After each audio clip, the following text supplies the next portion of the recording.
Stock மார்க்கெட்ல 97 class பார்க்க போறோம். நான் ஃபர்ஸ்ட் ஆஃப் ஆல் தேங்க் பண்ணிக்கிறேன். இது வரைக்கும் மோர் தென் 3800 people சப்ஸ்கிரைப் பண்ணிருக்காங்க இந்த சேனல்ல. ஸ்டாக் மார்க்கெட் கிளாஸ்க்காக மாத்திரம். உங்களுக்கு ஸ்டாக் மார்க்கெட்ல டிப்ஸ் அண்ட் ஐடியாஸ் வேணும்னா, உங்களுக்கு இன்ட்ரெஸ்ட் இருந்தா இந்த சேனலை சப்ஸ்கிரைப் பண்ணுங்க. நம்ம இன்னைக்கு பார்க்க போறது வந்து எந்த இண்டஸ்ட்ரியில இன்வெஸ்ட் பண்ணலாம். ஏன்னா பர்டிகுலர் ஷேரை சொல்றத விட எந்த இண்டஸ்ட்ரி க்ரோ ஆகும் தெரிஞ்சுன்னா அந்த இண்டஸ்ட்ரி இன்வெஸ்ட் பண்ணி வந்து உங்களுக்கு growth கிடைக்கும். அதாவது ஹெவி வெஹிக்கிள் மேனுஃபேக்சரிங் சொல்றாங்கல்ல, lorry, truck, farm equipment manufacturing, இந்த மாதிரி இண்டஸ்ட்ரியில கண்டிப்பா growth இருக்கும். ஏன்னா அது வந்து காம்படிஷன் கம்மி, பெரிய பெரிய காம்படி வர மாட்டாங்க.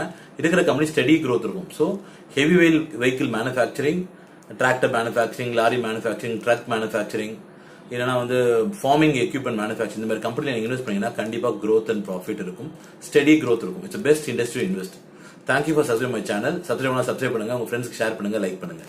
இன்னைக்கு பாத்தீங்கன்னா ஆல்மோஸ்ட் ஒரு 131 பாயிண்ட் அப்ல இருக்கு. இனிமேட்டு மார்க்கெட் வந்து ஒரு 100-200 பாயிண்ட் ரேஞ்சுக்கு ஒன்று தான் இருக்கும், அப் அண்ட் டவுன் தான் இருக்கும். அதுக்காக பயப்பட வேணாம். That will be get study very soon.